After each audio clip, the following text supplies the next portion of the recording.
Okay, hi, welcome back. My roast has been sitting for a couple of hours. Now what we're going to do when you're making a beef roast like this, there's very little that you need to do with it. But what we're going to do is we're going to salt and pepper it. You want to pretty much salt and pepper all sides, front, back, sides. You will notice me not necessarily using the salt right away because I may use, instead of using this type of salt, I may use the garlic salt on it.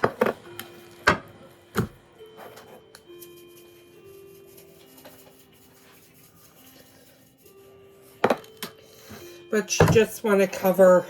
You can use the rub. I usually don't with good pieces of prime rib.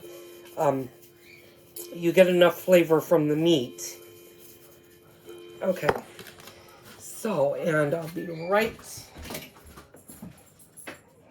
back. Like I said, I wasn't lying. I am going to use the garlic salt. I'm going to use Lawry's garlic salt. And you're not gonna put a whole lot of salt on the meat. You just want to lightly cover.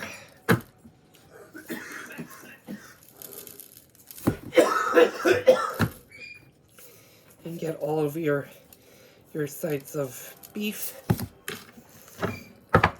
There we go. Okay. I'm going to pull that up so you can see that that's now been seasoned on all sides. Give our hands a quick rinse. Now, to make this roast extra tasty, what I'm going to do is I'm going to rub it with butter.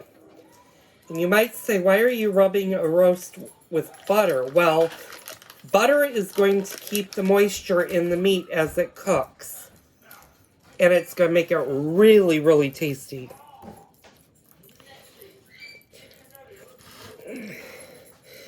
You ideally want to do this with softened butter. And this is going to be very, very messy.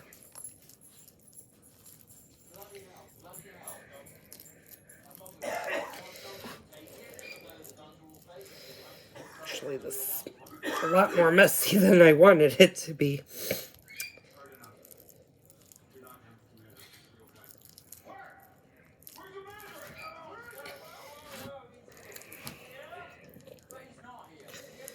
And this is, again, where you want to make sure that your hands are nice and clean. Okay.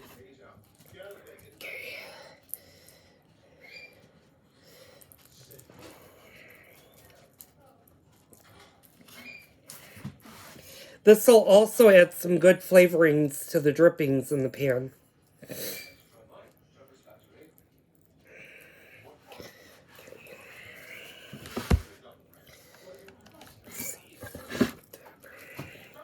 You can also use olive oil. You can use, if I wasn't going to use the butter, I would have drizzled olive oil and did an olive oil rub on this. But this will be good. Hey guys, I'm going to help you decide product is worth your money.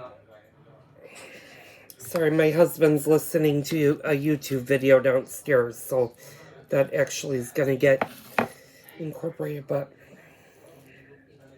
okay. You know how I said this is messy?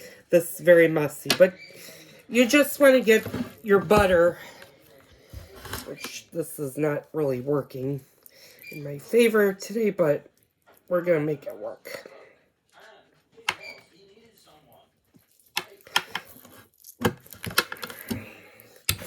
You know, sometimes this works, sometimes this doesn't. Just do as best you can. Using a spatula probably would have been the way for me to go with this.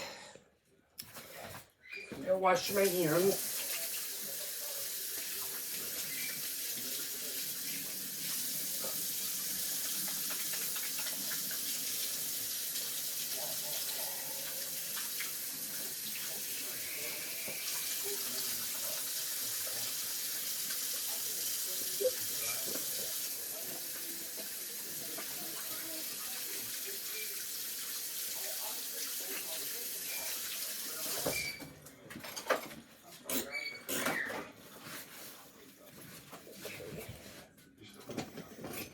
what I'm going to do is I'm actually going to use a spreader and spread the butter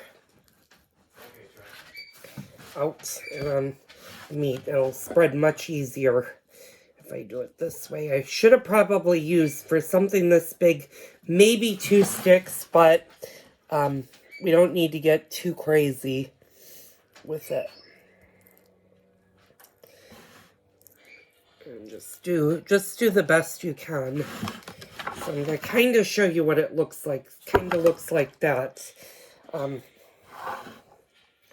Yeah, I actually am going to need another stick of butter. I should have taken out another stick of butter, but I didn't. Which is okay. Let's see if I have butter on the bottom, which I have some. Okay, and we're just going to rub or spread the butter on this. And you can put fresh garlic, you can put, you can do almost anything you want. With roasts like this, you're really not going to want to do a marinade, because roasts don't really need to be marinated. They have enough fat and stuff, so I wouldn't marinate your roast. Now you can marinate like chicken, stuff like that. So that's pretty much, you're just gonna let it look like that. I'm gonna get it ready to put in the pan. You're gonna I'm gonna smoke this. I'm smoking it at 325. Should only take a couple of hours. We like our prime rib between rare and medium rare. So the temperature when I pull off the prime rib roast off the grill is going to be about 130 to about 132 degrees. Once it comes off of the grill, you're not going to cut it right away. You're going to let it rest. Roasts need to rest, and they can rest from upwards 30 minutes to well over 4 or 5 hours if you're doing a brisket. And we'll probably do a brisket video when the weather gets warm, because that's a long cook. It's a long, slow cook, and you let the brisket rest for a good 2 to 3 hours before you serve. That just gets all of the juices combined in your meat. So when we pull this, it's going to rest for at least half an hour before I carve it, which will give me ample time to make my vegetables. I'm going to do a roasted asparagus, and I'm going to make mashed potatoes with this. So those take time. So follow along as we cook this roast. Hi, welcome to my kitchen, and this is a quick talk with Joel. Today we're barbecuing, or we're actually roasting a roast. We're making a roast. We're going to talk about temperature probes, where you want to put them in your meat. You ideally want to put them in the thickest part of the roast. And by showing you where mine is, it's right here. This is the thickest part, and as you can see, it's angled in a downward. You never want to let this hit bone. So always make sure when you're putting this in, one, that it goes smoothly, and two, that you're not hitting bone. If you're hitting bone, pull it back until it's no longer sitting on the bone. That'll give you a really good reading on your meat or whatever you're cooking. So I hope you enjoyed this quick tip from me, Joel. Okay, welcome to Cooking with Joel.